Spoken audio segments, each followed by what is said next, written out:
खूब शीघ्र पारादीप बड़ पड़िया परिबा मार्केट रे म्युनिसिपालिटी पक्षर तैयारी करा वेंडिंग जोन एने पारादीप बंदर सहित समस्त आलोचना सरी किंतु ए कार्य रे सामान्य विलंब होइतला एबे यार काम आरंभ हेबो बोली कहिसंती म्युनिसिपालिटी अध्यक्ष बसंत विश्वाल एवं स्थानीय विधायक तथा शिल्प मंत्री संपत स्वाई गतकाली विलंबित राति रे बड़ पड़िया परिबा मार्केट रे भयावह अग्निकांड रे कोटी कोटी टंकार संपत्ति पोड़ी नष्ट हो जाइछि एथिरे 70 रु अधिक परिबा दुकान समेत 2टी बाइक 8टी साइकेल पोड़ी जाइथिबा बेले पनीपरिबा मध्य नष्ट हो जाइछि ए निया एते भयानक थिला जे 6टी अग्निशम बाहिनी गाड़ी निया को आयत्त करबा पई 2 घंटा रु अधिक समय लागिथिला ए घटना को नै शिल्प मंत्री संपत स्वाई घटनास्थल परिदर्शन करबा सहित खूब शीघ्र वेंडिंग जोन कार्य आरंभ हेबो बोली प्रतिश्रुति दैछन्ती।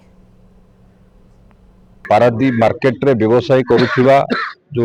परिवा व्यवसायी बंधु माने पाखापाखि 100 रु ऊर्ध्व व्यवसायी बंधु माने तांकर 70 रु ऊर्ध्व दुकान काली अग्निकांड रे नष्ट हो जाइछि। राज्य सरकार तरफ म्युनिसिपालिटी तरफ एठी संपूर्ण भाव में आम सहाय करूँ पोर्ट अधिकारी सहित आलोचना कर सारी से जगार किभली भाव में स्थायी पिंडी निर्माण हम पुनर्बार से व्यवसाय करेंगे निजक प्रतिष्ठित करेंगे आम संपूर्ण भाव में सब प्रकार सहयोग करूँ।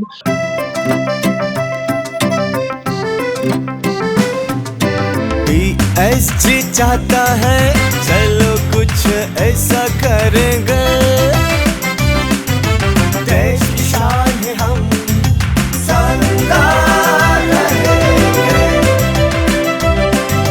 संदार रहेंगे। TSG गुरुकुल गोठपाटଣା भुवनेश्वर। यह अत्यंत दुखद घटना कारण एथिरे 50 रु ऊर्ध्व परिया व्यवसायी मानकर सबू समग्र जिनिस पड़ जाए परिवार सह निज आशापत्र चलन जिनस एवं गाड़ी घोड़ा समस्त जिनिस ध्वंस हो जाए घटना कि आगू न घटब आम चिंता करूँ। यहाँ पारादीप बंदर जगार से व्यवसाय करुले आम पारादीप बंदर प्रतिनिधि कथा स्थायी भाव कौन व्यवस्था देखू आम आगुरी भेंडिंग जोन करने निष्पत्ति नहीं।